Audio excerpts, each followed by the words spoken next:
Facebook doesn't like YouTube, so I don't know what the deal is. So, yeah, our page is like restricted now. We're supposedly restricted. I don't know. Your personal Facebook. No. Iowa Strength like page? Iowa Strength is. Hey, watch out.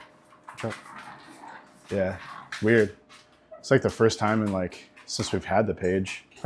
Stay there. You're gonna get out of the scene. So. Huh. Can't have morning coffee without my coffee. Oh, well, that's a good intro. Hey guys, what's the name of the podcast again? Morning coffee. Welcome to Strengthcast episode 2. Strengthcast, yeah, that's right. Morning coffee. Again, we're not great at this. I'm not great at this. Seth's just kind of been forced, voluntold. Yeah. So he's definitely holding a gun to my back. Yeah. Oh, yeah. Yeah, hopefully you guys liked the last episode. We did actually get some decent feedback so far. Got a good amount of subscribers already just from the first video. And few comments and stuff on YouTube. So really appreciate that from you guys, all the support so far.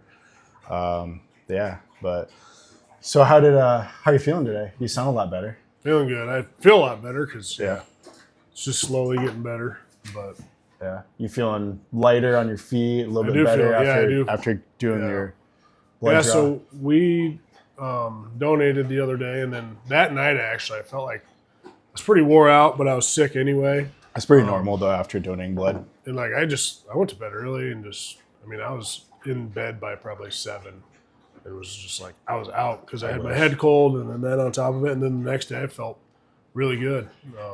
Feeling really good. So. Yeah, I had a botched blood donation, so they actually weren't able to do a full donation for whatever reason. Seth got to witness that. We got pictures too. Yeah, they got pictures. I don't know what happened, but they got the needle, got it started, and then like it stopped flowing, and it took 4 different people to try to get it. And like I have good veins. I've never had issues with like that in the past, and I've donated blood before. Graham out. And yeah, I don't know, but basically they got the blood to flow, and sounds like the bag got filled like halfway up or so, and then it just stopped, and then they called it quits. But dude, I gotta show you my arm.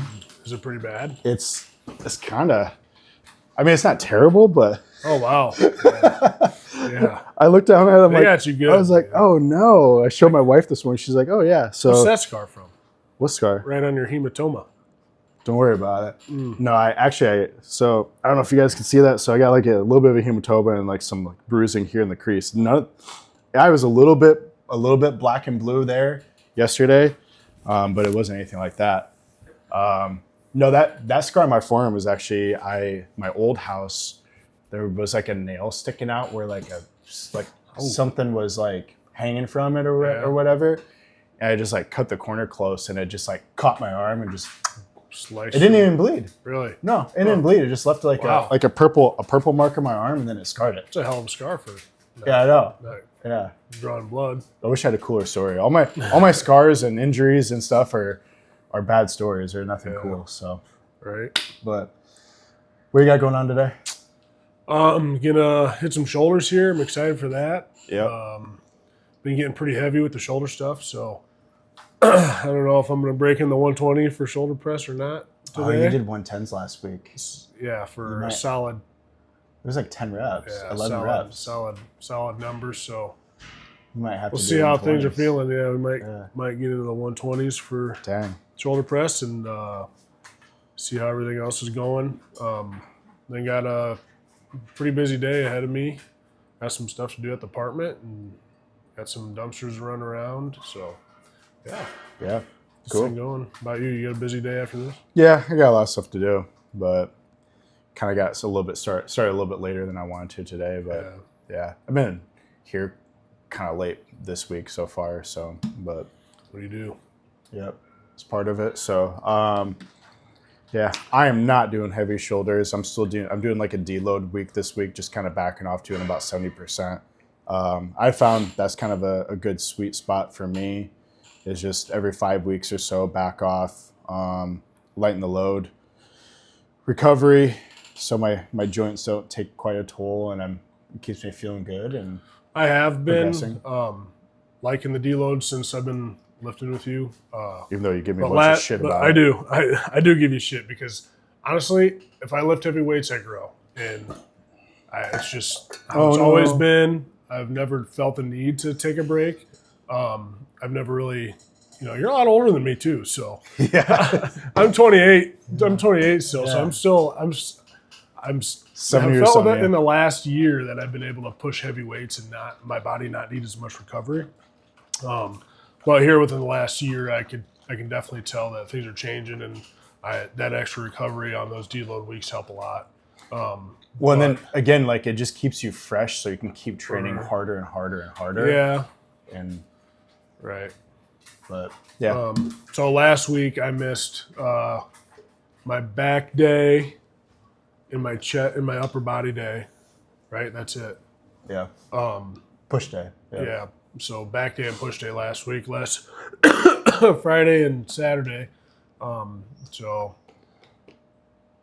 yeah, I don't really want to do a deload this week. I kind of want to keep a pump going. We're going to Florida here next week. And for that, for that reasoning, I agree with probably, it may not be advantageous for you to do a deload going up to your vacation, just because you may not have the same access to facilities down there that you're going to have up here. And we're staying in an Airbnb too, so I don't know if there's going to be anything. Yeah. So it's Hopefully just train hard all the way up to your vacation, and then once you have your vacation, just enjoy the vacation. Thursday, if you don't, Friday, Saturday. Yeah, Sunday. It's going to be 4 days. If you don't make it to a gym, you don't make it to a gym. It's not going to be the end of the world. So, and then come back, and I'll be push-ups.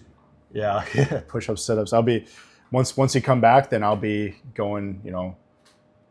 I guess I'll have already completed my first week of getting back into it. So I'm not gonna be able to keep up with you by any means, but it'll be get right back into it. Yeah, get right back into it. So I do want to do a couple of shout outs here quick. So talking about the deload, I used to deload probably, I would say like every 10 to 12 weeks, if that. And it was just kind of more listening to my body and not really as programmed or structured out. It was more like everything hurts, I need a break. When I started working with my coach, Ryan Irwin, that turned me pro last year, he's the one that implemented deloads every 5 weeks and on a progressive overload style of training methodology, which I was already kind of doing anyways, but excuse me. So Ryan is really the one that really started having me deload a lot more frequently. And I was skeptical or maybe against it, but I'm the kind of person that if you tell me to do something, I feel like I'm very coachable. And when it comes to that aspect, I was very open.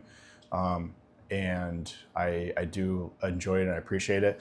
Plus I don't we mentioned in the last podcast that I said no caffeine, but I don't do pre-workout.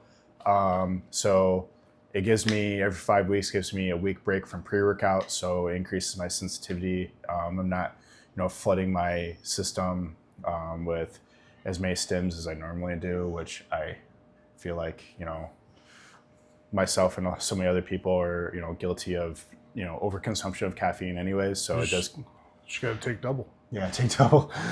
So basically what I do is I'm just doing black coffee, and I'm still doing a non-stim pump. So just some beta-alanine, citrulline, stuff like that in here. So it's just kind of a little bit to get the blood flowing and make it feel like, it still kind of gives you effects of a pre-workout without having all the stimulants and stuff like that. So no caffeine and whatnot.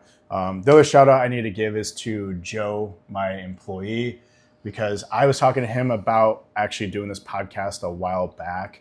And I was looking on maybe one of those more sketchy sites, the cheap sketchy sites, Temu.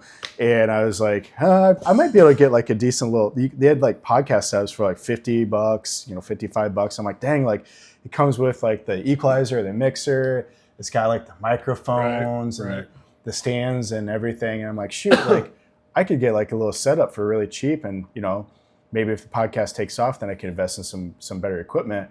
And then I started looking at cameras because I really want to do this on YouTube and stuff.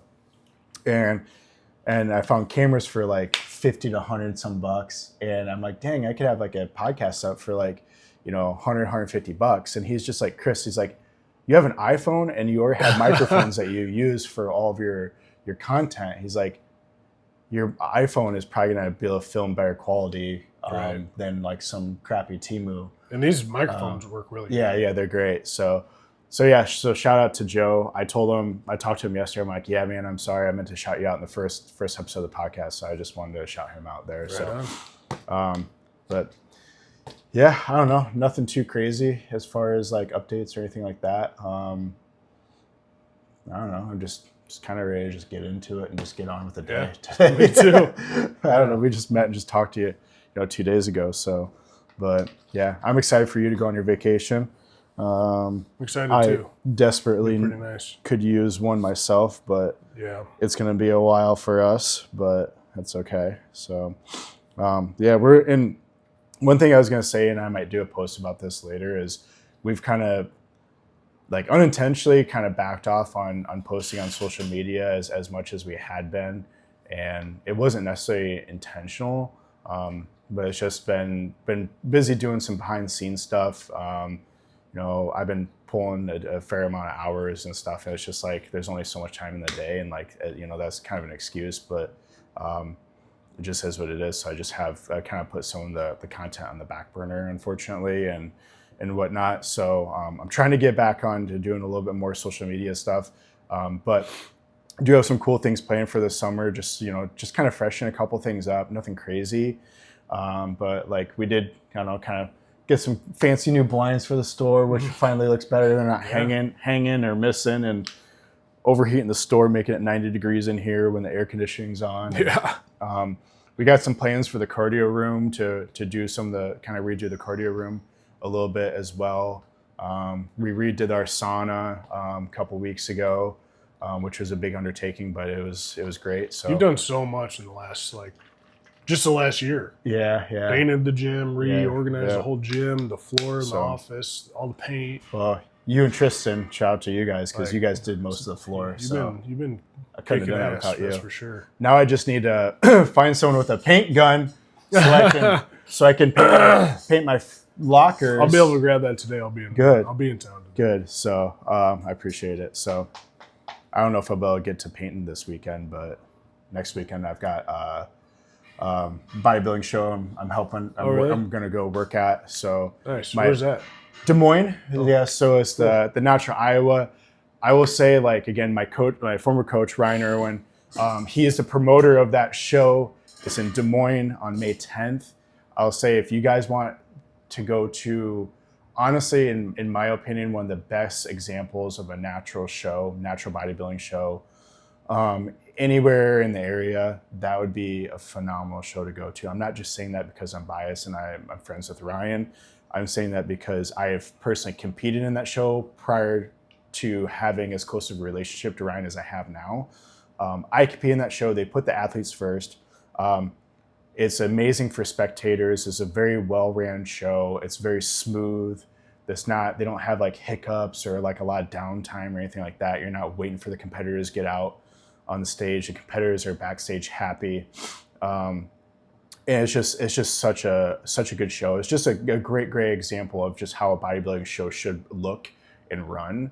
And I'm saying that from not only spectating the show, but also competing in the show. There's a lot of female competitors that show up ready to win.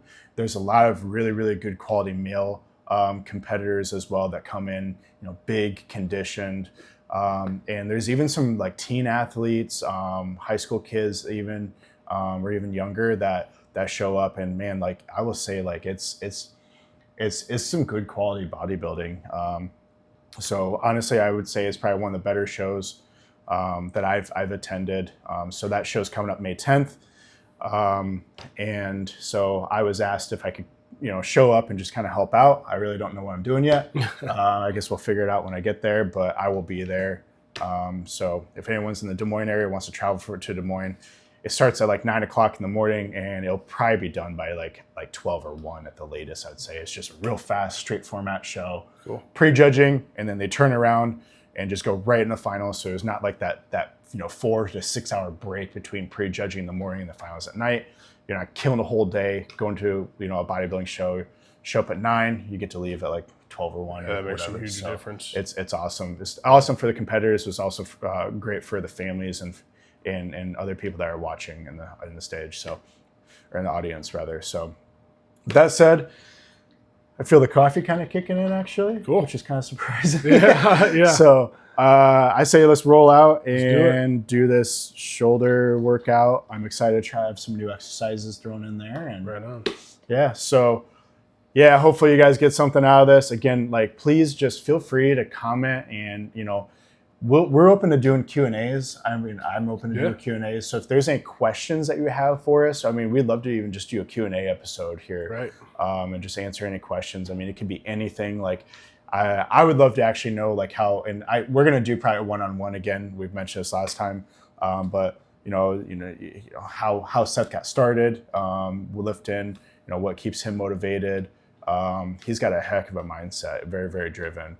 And just different things like that. So, I mean, if you have any questions for me or about the gym or dogs or business or anything, obviously business, you could ask either one of us, but, we're open to any questions or anything that you guys are curious about. So also if there's anyone that you'd like to see on a podcast, as far as an interview, I've got some good ideas. I just need to reach out to a bunch of people and get started, but I need to finish up clearing out my office and have like more of an official podcasting room for that.